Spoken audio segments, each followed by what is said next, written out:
The wind howled across the icy slopes of Lapland, Sweden, where the northern lights danced like spirits in the sky. This was a land of extremes, bitter winters, endless summer days, and a culture steeped in quiet resilience.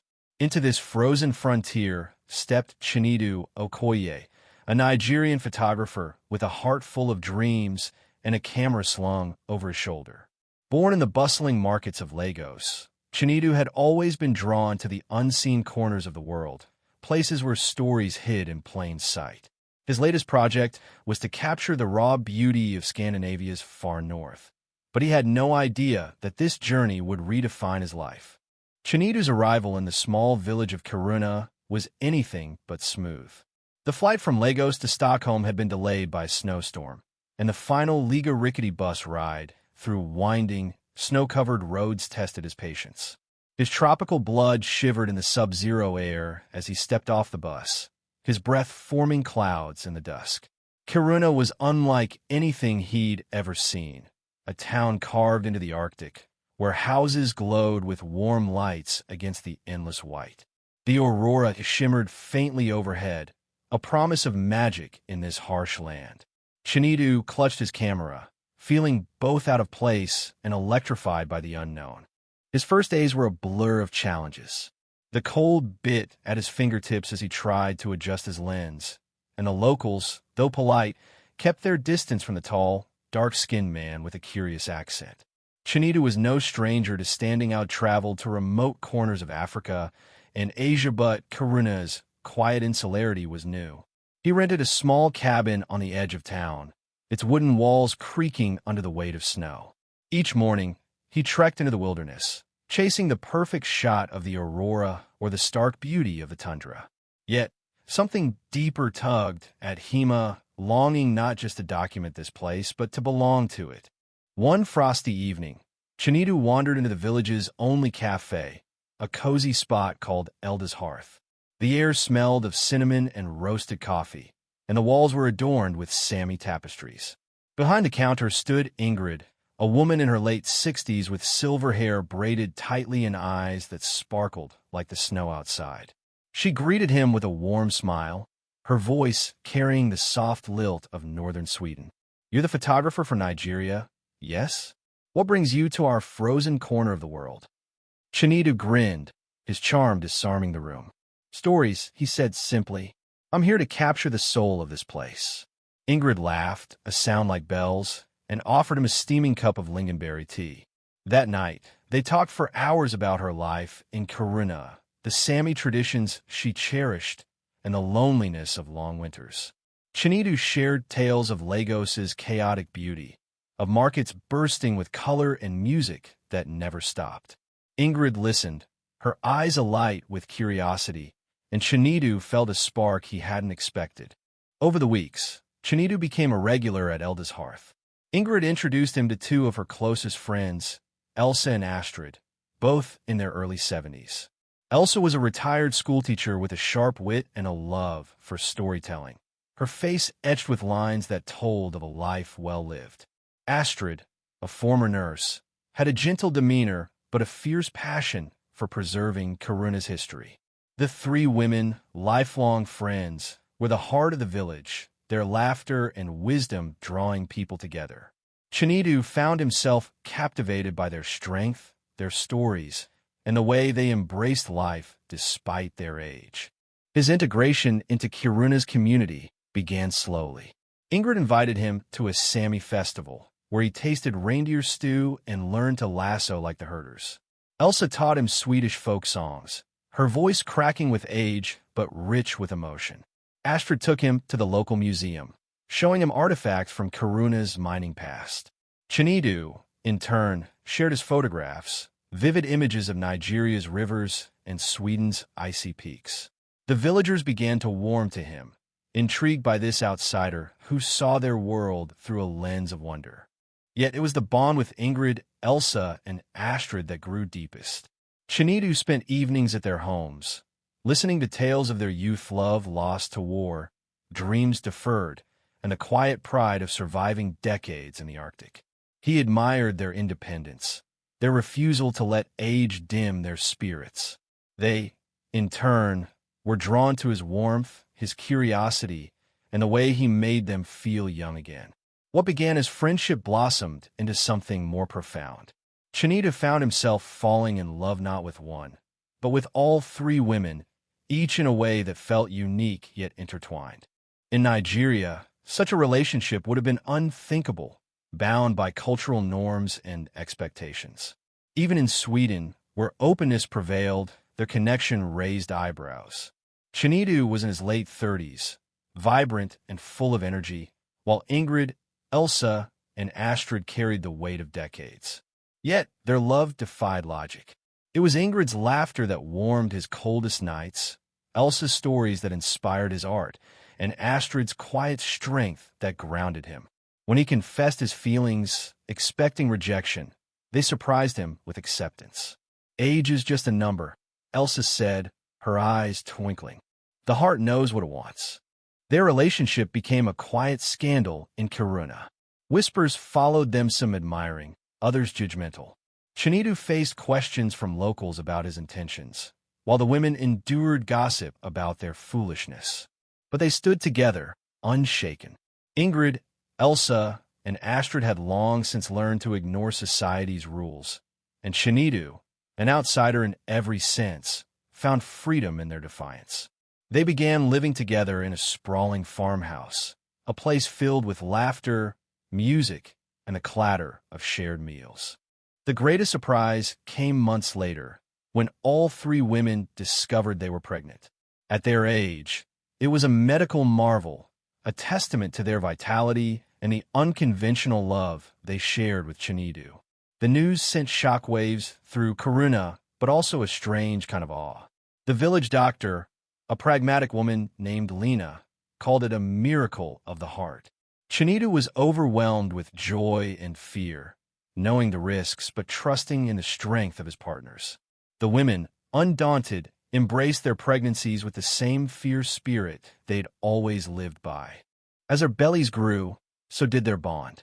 Chinito threw himself into supporting them, learning about prenatal care and adapting the farmhouse for the baby's arrival. He cooked Nigerian jollof rice alongside Swedish meatballs, blending their worlds in every way. The women, in turn, taught him about resilience, about loving without fear of judgment. They faced challenges together: health scares, societal skepticism, and the physical toll of pregnancy at their age. But each hurdle only deepened their connection. Chinito's photography took on new meaning. He began a series called Love Beyond Time, capturing the women's radiant beauty against Kiruna's stark landscapes. The images: Ingrid laughing in a field of snow, Elsa reading by a fire, Astrid tending to her garden, gained attention online, sparking debates about love, age, and family. Some called it a scandal, others a revolution. Chinito didn't care for the labels. He only wanted to show the world the beauty he saw. The village, too, began to change. Inspired by the women's courage, younger residents started questioning old norms. A local artist painted a mural of the quartet on the side of Elda's hearth, a vibrant tribute to their love. The cafe became a gathering place for those who believed in defying convention, and Chinito's photographs were displayed inside, drawing visitors from across Sweden. The community, once reserved, began to embrace its own diversity, seeing in Chinito and his partners a reflection of what was possible when love trumped tradition. As the pregnancies progressed, Chinito and the women prepared for their new chapter. They built cribs, sewed blankets, and chose names that honored both Nigerian and Swedish heritage. Chinito's family in Lagos, initially shocked, came to admire his commitment, sending gifts and blessings via video calls. The women's families, too, softened, moved by the undeniable love that bound them. The farmhouse became a haven, filled with the anticipation of new life and the warmth of a family forged by choice. One evening, as the aurora blazed overhead, Chinito stood outside the farmhouse, watching his three partners laugh together on the porch. Their laughter mingled with the wind, a sound as timeless as the land itself. He realized that Kiruna, once a destination, had become his home. His camera hung and used at his side. Some moments, he knew, were too sacred to capture. This was his legacy, not just the photographs or the children to come, but the love that had rewritten his story and theirs. Their story began to spread, first through local media, then international outlets. Documentaries were proposed, articles written, and Chinedu's photographs became symbols of a new kind of family. The world watched, some with judgment, others with awe, as this Nigerian man and his 3 Swedish loves built a life that defied every expectation. Their love was a quiet revolution, a reminder that the heart could bridge any divided culture or convention. As spring thawed Karuna's icy grip, the farmhouse buzzed with anticipation. Chinedu Okoye, once a solitary traveler, now stood at the heart of a family unlike any other. Ingrid, Elsa, and Astrid, each radiant in the final weeks of their pregnancies, filled the home with laughter and plans.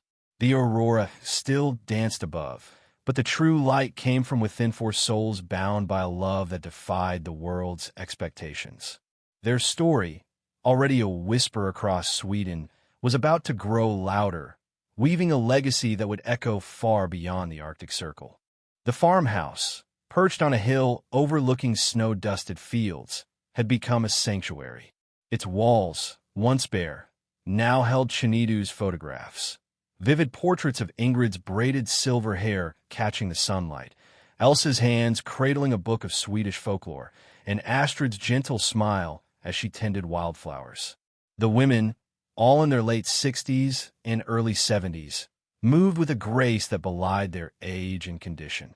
Chinedu marveled at their strength, their defiance of biology and convention.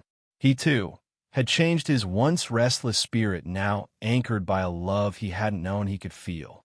The pregnancies, miraculous as they were, brought challenges. Dr. Lena visited weekly, her medical bag a constant reminder of the risks. "You're rewriting the textbooks," she'd say, half joking as she checked their vitals.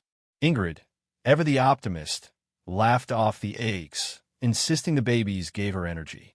Elsa, more pragmatic, kept a journal of every symptom, determined to understand her body's changes. Astrid, quiet but resolute, trusted in nature's course, often sitting by the window to whisper prayers to the wind. Chinedu, meanwhile, became their rock, cooking, cleaning, and reading up on childbirth with a fervor that surprised even himself. The village of Karuna watched with a mix of awe and unease. The mural on Elda's hearth, depicting Chinedu and the women in vibrant colors, had become a local landmark. Tourists snapped photos, and locals debated whether the family was a blessing or a scandal.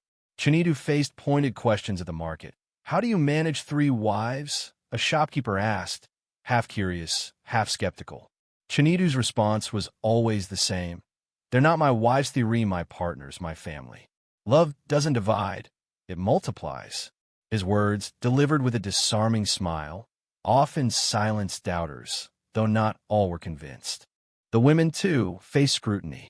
Old friends whispered about foolishness or midlife whims, but Ingrid, Elsa, and Astrid had long since outgrown the need for approval.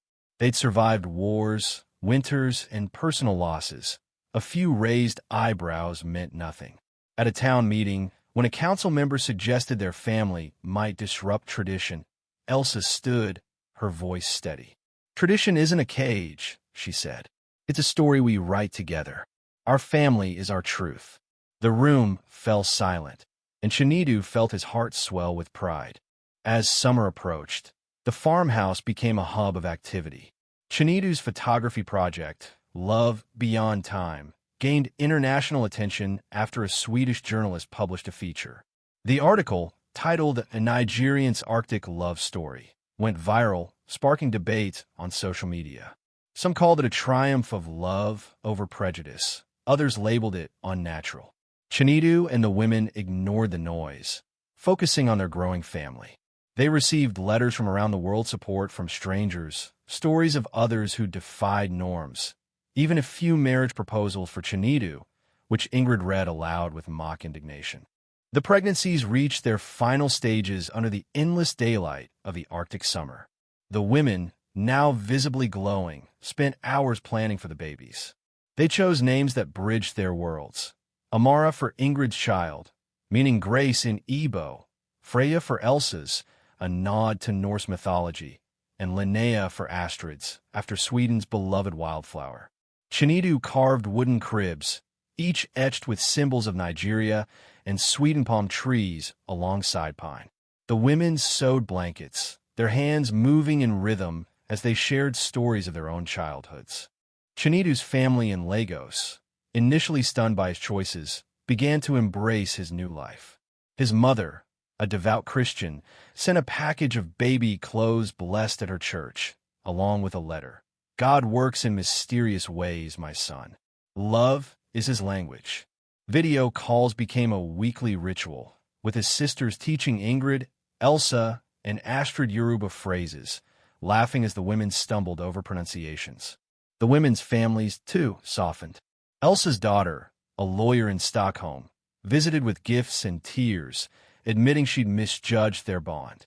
Whitened, their faces flushed with pride.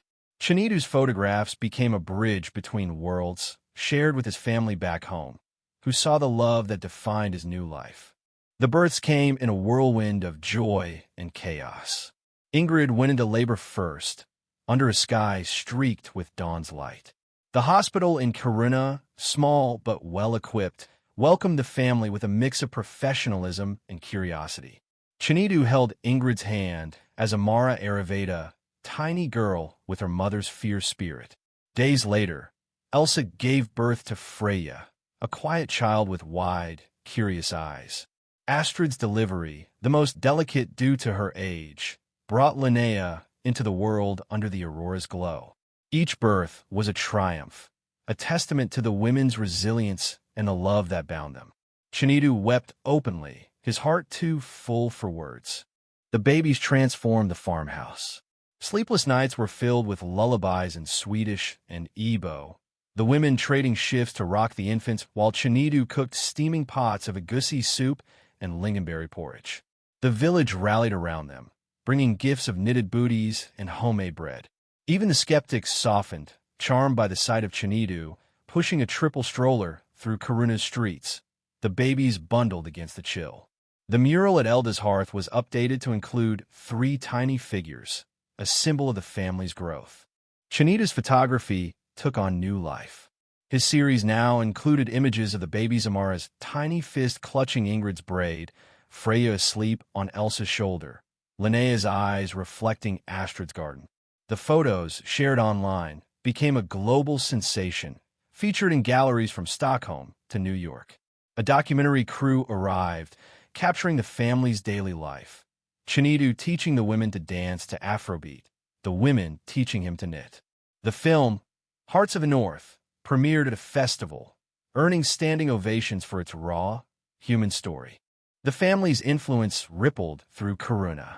Chinedu, using his skills, started a community photography workshop, teaching young Sami and Swedish residents to tell their own stories through a lens. Ingrid, Elsa, and Astrid mentored local women, sharing lessons of courage and defying ageism. The village, once bound by tradition, began to embrace change, hosting festivals that blended Sami rituals with Nigerian music. Elda's hearth became a cultural hub, its walls lined with Chinedu's images and stories of others who'd found belonging in unexpected places. Challenges persisted. The baby's health required constant monitoring, and the family faced occasional prejudice from outsiders. A tabloid ran a cruel headline, calling their family a freak show, but the women laughed it off, and Chinedu framed the article as a reminder of their strength. They leaned on each other, their love a shield against the world.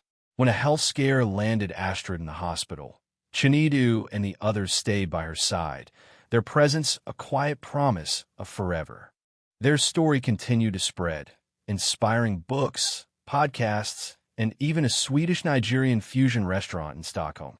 Chinedu's photographs became a symbol of possibility, proof that love could rewrite any narrative.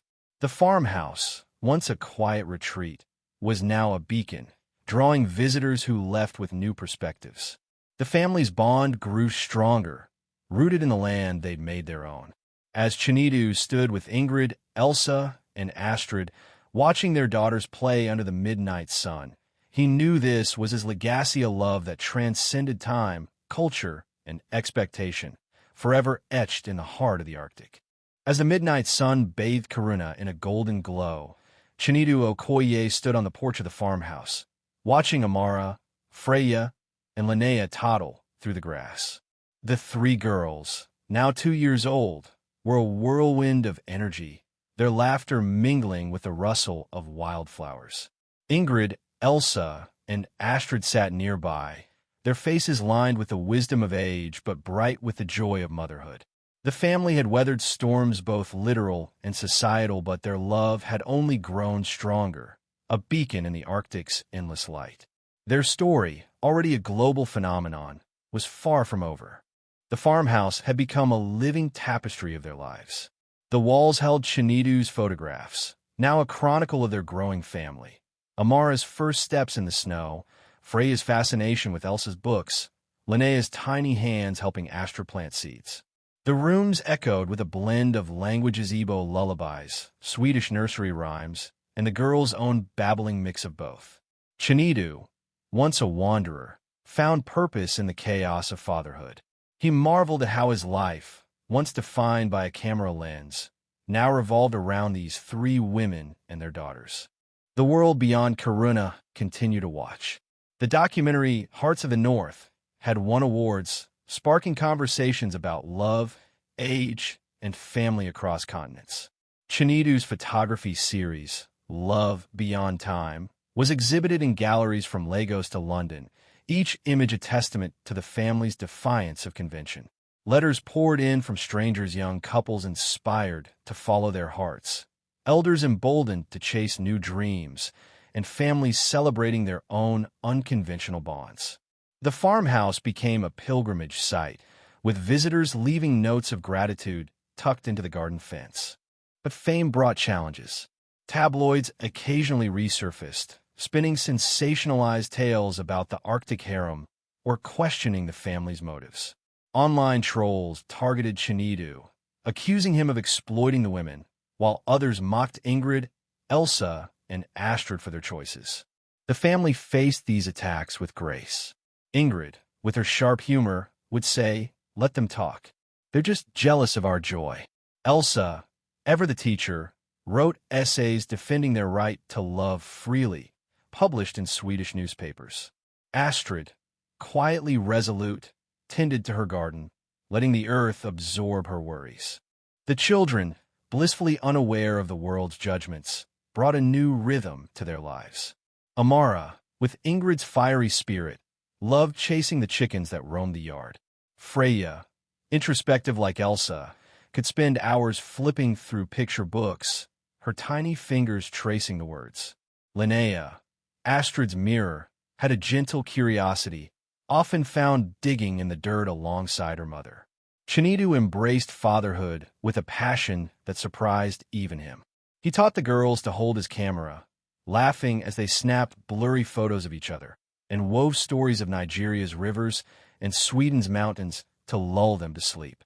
The family's influence on Kiruna deepened. Chinidu's photography workshops, now a staple in the village, empowered young Sami and Swedish residents to tell their stories. He worked with local schools, teaching children to capture their heritage through a lens, blending traditional Sami motifs with modern techniques. Ingrid, Elsa, and Astrid became mentors to the community, hosting storytelling nights at Elda's Hearth. The cafe, once a quiet retreat, was now a cultural hub, its walls lined with art inspired by the family's journey. A new mural, painted by a Sami teenager, depicted the girls playing under the aurora, a symbol of hope for the next generation. Their blended heritage became a bridge between worlds. Chinidu organized a Nigerian-Swedish festival, held annually in Kiruna's town square. It featured jollof rice alongside reindeer stew, Afrobeat mixed with Sami joik, and dance performances that fused both cultures. The festival drew crowds from across Scandinavia, transforming Kiruna into a destination for those seeking unity in diversity. Even Chinidu's family in Lagos joined one year, his mother leading a dance workshop that left the villagers in awe. "You've built a new tribe," she told him, her eyes shining with pride. Yet, life was not without its trials. The girls' health, a constant concern due to their mother's ages, required regular checkups. Astrid, still recovering from her hospital stay, faced fatigue that worried Chinidu. He took on more household duties, cooking meals and reading bedtime stories while the women rested. The community stepped up, 2 neighbors dropped off casseroles, and Dr. Lena made house calls, her gruff demeanor softened by the girls' giggles. These challenges, though daunting, only strengthened the family's bond, each member leaning on the others in a delicate balance of love and resilience. As the girls grew, so did the family's dreams. Chinidu and the women began writing a book together, a memoir blending their voices. Titled Hearts Without Borders, it wove their Storia journey from Lagos, the women's lives in Kiruna, and the love that united them. The book, published in Swedish and English, became a bestseller, translated into Yoruba and beyond. It wasn't just a love story. It was a call to embrace difference, to build families of choice, and to live without system, without fear. The family's story continued to inspire, but it also invited scrutiny. A Swedish television crew arrived, seeking an in-depth interview, and while the family agreed, the probing questions tested their patience. "How do you respond to those who say your relationship exploits societal norms?" the host asked. Chinidu's eyes flashed, but Ingrid spoke first, her voice calm but firm. "Love doesn't exploit, it liberates. We build a family on trust, not rules." The audience's applause drowned out further questions, and the interview became a viral moment of defiance. The children's 3rd birthdays marked a turning point. The festival that year was the biggest yet, with performers from Nigeria and Sami elders sharing the stage.